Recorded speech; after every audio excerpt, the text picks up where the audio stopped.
আমাদের স্বাধীন ভূখণ্ডে আমাদের প্রত্যাশা ছিল মুক্তিযুদ্ধের যে আকাঙ্ক্ষা একটা ইনসাফ ভিত্তিক বাংলাদেশ বিনির্মাণ করা, সেই মুক্তিটা আমাদের গত 54 বছরে আসেনি। বিশেষ করে গত 16 বছরে যে ফেসিবাদী কাঠামো ছিল, সেই ফেসিবাদী কাঠামোর মাধ্যমে আমাদের এই দেশের অবারিত সম্ভাবনাকে নষ্ট করে দেওয়া হয়। এই জুলাই বিপ্লবের মাধ্যমে আজকে আবার নতুনভাবে আমাদের ঐতিহাসিক সুযোগ এসেছে।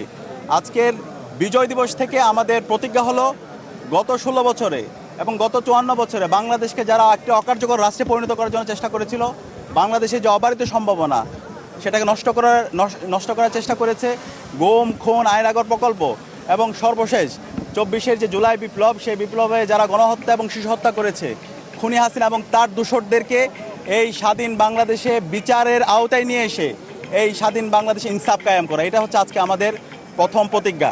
এক্ষেত্রে ইতিমধ্যে খুনি হাসিনার রায় এসেছে। হাসিনাকে দিল্লি সন্ত্রাসী এই খুনি হাসিনাকে আশ্রয় দিয়েছে।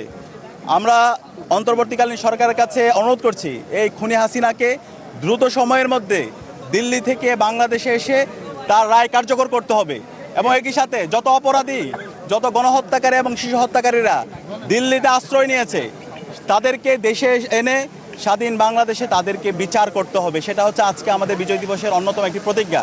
এবং একই সাথে আমাদের সহযোদ্ধা যিনি সবসময় আগ্রাসনের বিরুদ্ধে, আধিপত্যবাদের বিরুদ্ধে যিনি সবসময় কথা বলেছেন এবং এই জুলাই বিপ্লব পরবর্তী নতুন যে বাংলাদেশে আমরা স্বপ্ন দেখছি, সেই বাংলাদেশের জন্য যিনি কাজ করছেন, আমাদের সহযোদ্ধা শরীফ ওসমান হাদিকে সন্ত্রাসীরা গুলি করে মারাত্মকভাবে আজকে আহত করেছে।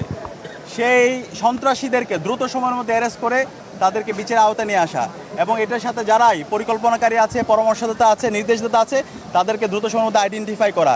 এবং আজকে বিজয় দিবসে আমাদের প্রতিজ্ঞা হলো এই আধিপত্যবাদী শক্তি, আগ্রাসনবাদী শক্তি, তাদের বিরুদ্ধে আমাদের প্রতিরোধ জারি রাখা। বাংলাদেশে আর কখনো এই আগ্রাসনবাদী শক্তির স্থান হবে না। বাংলাদেশে রাজনীতি করবে যারা বাংলাদেশপন্থী যারা আছে তারা, এবং বাংলাদেশপন্থী সবাইকে আমরা ঐক্যবদ্ধ হওয়ার জন্য এই বিজয় দিবসে অনুরোধ করছি। আমরা আশা করছি আমরা সবাই মিলে যারা বাংলাদেশপন্থী আছে, যারা দীর্ঘ ফেসিবাদ বিরোধী আন্দোলন করেছে, আমরা সবাই মিলে আগামী সুখী সমৃদ্ধ ইনসাফ ভিত্তিক বাংলাদেশ বিনির্মাণ করব।